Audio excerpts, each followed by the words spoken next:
რატომ მიუვიდათ მომხმარებლებს გაზრდილი კომუნალური გადასახადები? გაიზარდა თუ არა ბუნებრივი აირის სამომხმარებლო ტარიფი? ამ საკითხზე მედია ცენტრ მთავარში ენერგო-ომბუდსმენის მოვალეობის შემსრულებელმა ნინო გულეიშვილმა დღეს გამართულ პრესკონფერენციაზე ისაუბრა. მისი განმარტებით ბუნებრივი აირის ტარიფი არ გაზრდილა. მომხმარებლების საჩივრებისა და განცხადებების შესწავლა ინდივიდუალურად მიმდინარეობს. მისი განცხადებით საფასურის ცვლილება ყველა კომპანიის მხრიდან დარღვევამ გამოიწვია, რაც დაგვიანებით აღებული ჩვენებების საფუძველზე მოხდა. ნინო გულეიშვილმა გაზის გაუმართავ გამათბობლებზე, ამ მიმართულებით არსებულ პრობლემებსა და მონიტორინგის შედეგებზეც ისაუბრა. როგორც მან აღნიშნა, მდგომარეობა არ არის სახარბიელო განსაკუთრებით რეგიონებში. ყველაზე მნიშვნელოვანი კითხვა, რაც მომხმარებელს მოცემულ შემთხვევაში ჰქონდათ, ეს იყო ხომ არ მოხდა ბუნებრივი გაზის საფასურის, ანუ ტარიფის გაზრდა, რამაც გამოიწვია აღნიშნული გადასახადის გაზრდა. ამასთან დაკავშირებით ცალსახად მინდა განმარტება გავაკეთო, რომ ბუნებრივი გაზის საფასური, ანუ ტარიფი არ არის გაზრდილი, მომხმარებელს გადასახადი ისევ ძველი ტარიფით მიეწოდება და შესაბამისად მომდევნო თვეში, როდესაც მიუვა გადასახადები, დარწმუნდებიან, რომ ტარიფი აქვთ ისევ ძველი და არ გაზრდილა. მაშინ რა თქმა უნდა, ბუნებრივია ისმის კითხვა, რამ მოიწვია 20-30%-ით გასაფასურების გაზრდა მოცემულ შემთხვევაში. ჩვენ მე როგორც უკვე აღნიშნე შევისწავლეთ შემოსული განცხადებები, ასევე შევისწავლეთ ასე ვთქვათ საჩივრები და აღმოვაჩინეთ შემდეგი ტიპის ასე ვთქვათ დარღვევები, რომელიც კომპანიის მხრიდან ფიქსირდებოდა. საერთოდ ზოგადად სანამ ამაზე ვისაუბრებ, ვიტყვი რომ იანვრის თვე ყოველთვის გამოირჩევა გადასახადების ასე ვთქვათ გაზრდით ჩვენთან, იმიტომ რომ გვაქვს ბევრი დღესასწაული და სადღესასწაულო პერიოდში განსაკუთრებით იზრდება ბუნებრივი გაზის მოხმარება.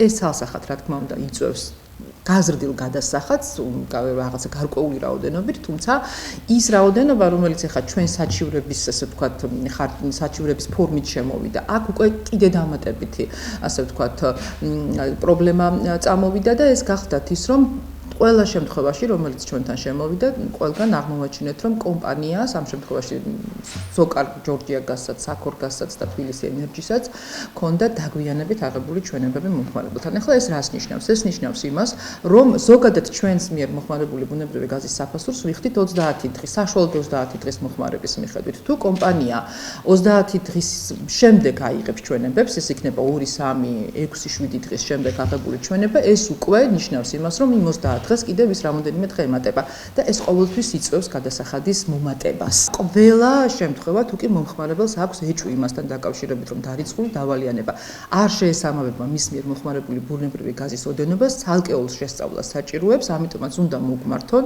ჩვენი სოციალური ქსელის საშუალებით, ტელეფონის საშუალებით, შეუძლიათ ოფისშიც მობრძანდნენ და ჩვენ ყველა შემთხვევას ინდივიდუალურად შევისწავლით. ნებისმიერი ტიპის დანადგარი, რომელიცაც ჩვენ მოვიხმართ ზამთრის სეზონში, განსაკუთრებით საჭიროებს ყურადღებას მომხმარებლიდან. არსებობს დანადგარები, რომელთა გამოყენება არ შეიძლება კონკრეტულ სივრცეში, არსებობს დანადგარები, რომელთა გამოყენება შეიძლება მხოლოდ გარკვეული ტიპის სივრცეში, ანუ განიავება უნდა ხდებოდეს სპეციალურად. სოკარ ჯორჯია გაზმა გადაამოწმა 300.000-მდე აბონენტი, ხო? ამ 300.000 აბონენტიდან 28,000 შემთხვევაში დაგვიფიქსირდა შემთხვევა, როდესაც მომხმარებელთან მოხდა ბუნებრივი გაზის დანადგარის ჩახსნა. ანუ 28,000 აბონენტს სახში ჰქონდა ეგრეთ წოდებული მკვლელი დანადგარი, ხო? და პოტენციური საშიშროება იმისი, რომ აი ამ დანადგარს ძალიან დიდი ზიანი მიეყენებინა მომხმარებლისთვის გქონდა. ამას დამატებული 6,000 აბონენტთან იყო ისეთი მდგომარეობა, როდესაც შეუწყდა მათ ბუნებრივი გაზის მიწოდება. მუნიციპალიტეტებში მეტი პრობლემა გვაქვს ვიდრე თბილისის მასშტაბით, იმიტომ რომ ეხლა თბილისის სტატისტიკა ასეთი გვაქვს 170,000 აბონენტი რომ გადამოწმდა, დაახლოებით 2,000-მდე აბონენტთან იყო პრობლემა და მხოლოდ 154-თან მოხდა შეწყვეტა.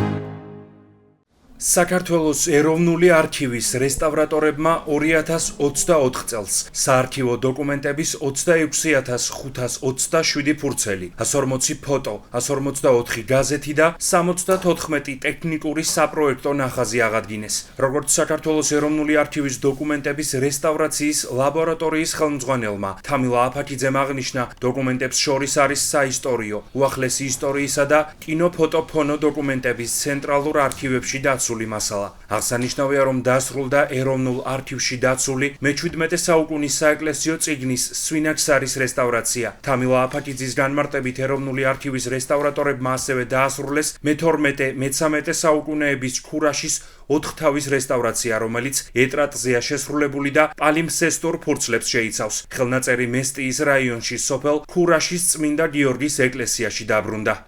ეროვნული არქივის დოკუმენტების რესტავრაციის ლაბორატორიაში ერთი წლის განმავლობაში მოხდა უამრავი უნიკალური და საინტერესო დოკუმენტის რესტავრაცია აღდგენა.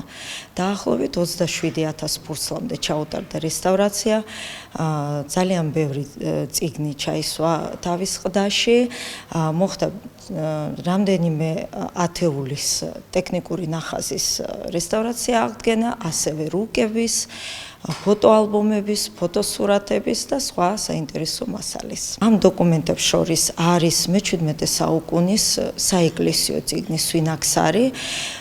ეს წიგნი ადრე რესტავრირებულია, მაგრამ მოხდა ამ წიგნის შინაარსის ტექსტის შესწავლა და დასჭირდა წიგნის დაშლა. თანმიმდევრულად ტექსტის მიხედვით ხელახლა დალაგება, შეკერვა ხელით დაზგის მეშვეობით და თავისივე თანადროული ტყავის ყდაში ჩასმა. ლაბორატორიაში სარესტავრაციო ჩემოდის სხვადასხვა არქივებიდან სხვადასხვა სირთულის საქმეები. არის როგორც ქაღალდზე შესრულებული, ეტრატზე, ნახაზები, ალბომები, რა თქმა უნდა, ყველა თავისებურად რთულია.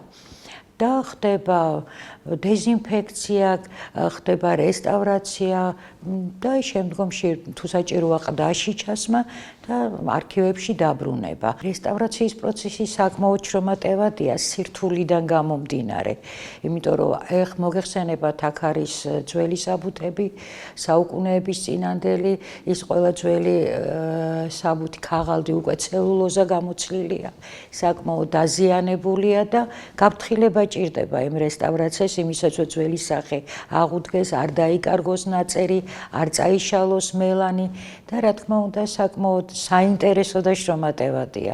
როგორც რესტავრატორმა მაია ბარათაშვილმა განაცხადა, სამუშაო პროცესში თანამედროვე სარესტავრაციო მასალასა და ტექნოლოგიებს იყენებენ, რაც საარქივო დოკუმენტების უკეთ დაცვასა და ხანგრძლივად შენახვას ემსახურება.